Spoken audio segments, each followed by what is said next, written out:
Look at Thursday morning, Alaska. A lot to talk about as we close out this week and welcome in the weekend with a series of storms that's set to take aim on mainland Alaska. And we've got a multitude of weather alerts in effect across the state. Meanwhile, what we're seeing here across South Central, fairly quiet to start off the day, but that will change as we welcome in the evening hours. You can see a live look coming in from Eagle River, where we are seeing a mix of sun and clouds to start off the morning.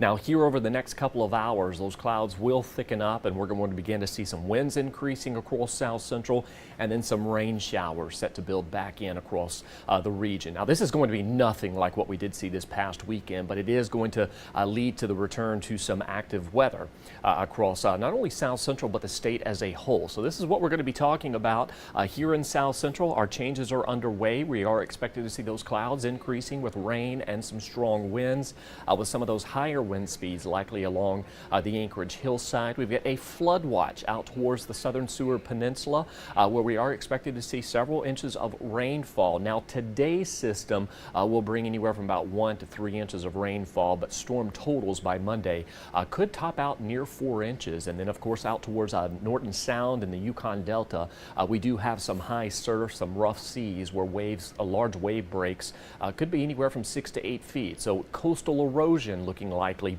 for areas out west as well. So there are the multitude of weather alerts that we have, including parts of the Alaska Range, which remain up under a wind advisory. We're going to be talking about winds gusting anywhere from 45 to 65 miles per hour for locations within the wind advisories itself. And again, the area that's up under that high surf advisory, that's for waves of 6 to 8 feet, and then the flood watch through the southern Seward Peninsula. Areas out towards southwest Alaska, not seeing any alerts, but there will be some heavy rain as well as the potential for some of coastal erosion as well, as we are going to see some of that high tide as well as increasing heavy rainfall as we welcome in the coming days. So these are the greatest impacts we're going to see. Western Alaska, winds up to 45 miles per hour. Alaska Range, those winds up to 65 miles per hour, while here in South Central, we'll see those winds up to 40 miles per hour into the evening. Southern Seward Peninsula, 2.5 to 4 inches of rain through Monday, while today's system will bring about 1 to 3 inches of rainfall. And of course, we've already been talking about that surf. The water itself is 2 to 5 feet above high tide. You add into that the large breaking waves. That is why we are going to see the potential for some coastal erosion for areas out west. Now, as far as the winds themselves, they have been gusting out through the Aleutians in western and southwest Alaska. You can see through the night into early this morning, we've seen those winds anywhere from about 30 to 50 miles per hour. And all of those winds will gradually build eastward across the state. And again, those some of those higher wind speeds will be through the Alaska Range, the Denali Borough, where we could see those gusts upwards of 65 miles per hour. As that low continues to build north and east through the Bering, we'll eventually go into tap into some of that wind field here in South Central. So clouds will steadily increase through the day. We're going to see rain moving west to east across South Central into the late afternoon and evening hours, and then those winds will arrive with it as well. Now, we're not talking about widespread rain across South Central by any means. Most of that heavy activity will be well off to our west as we welcome in the coming days. So there's that area of low pressure.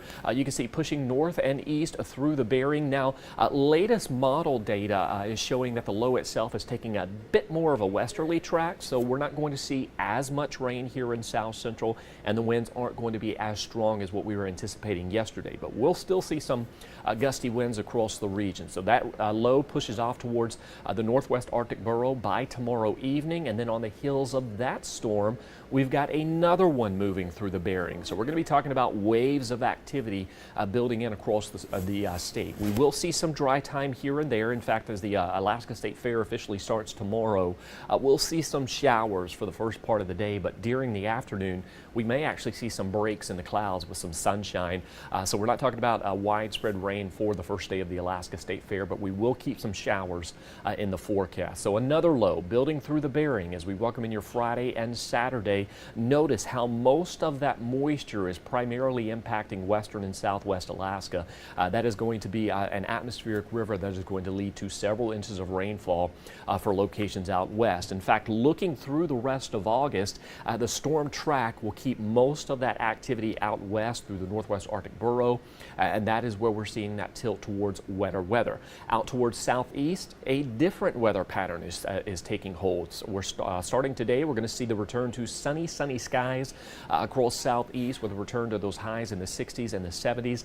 Not good news considering we're continuing to see that moderate drought that has been building through southeast Alaska. And with us trending drier and hotter, that's certainly not something we want to see as we continue to close out or welcome in the middle to the end of August. And of course, by Sunday, we're going to be talking about highs in southeast. We'll be topping out near 80, while the rest of the state will be sitting in the 50s and the 60s. So that's going to be two different weather patterns that we're going to see. And of course, we will have some rain here in South Central.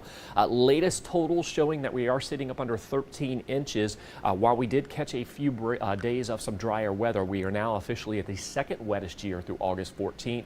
The wettest is 2022 at 13.30 inches. And then quickly following behind that is, of course, 2024 and 2023. So we've seen 3 consecutive years with some wet weather, and we're going to continue to hold on to that potential throughout the day. Notice throughout this morning into the early afternoon hours, not much rain across South Central. Most of that rain will begin to arrive through the late afternoon and early evening for western parts of the Kenai down through southern parts of the Kenai as well. The rest of South Central, as that rain builds from west to east, will tap into that better shot of some rain through the overnight hours on into tomorrow. And rain itself is not going to be impressive. You can see some of that heavier activity will be out through Prince William Sound, where there's an outside chance we could see up to an inch of rain, but most locations will see about 1/4 to 1/2 inch of rainfall, with some isolated locations seeing slightly less than that. So by no means will this be a prolific rainfall event, but we are going to continue to hold on to that chance for some showers for the foreseeable future as that active weather is taking hold across the state.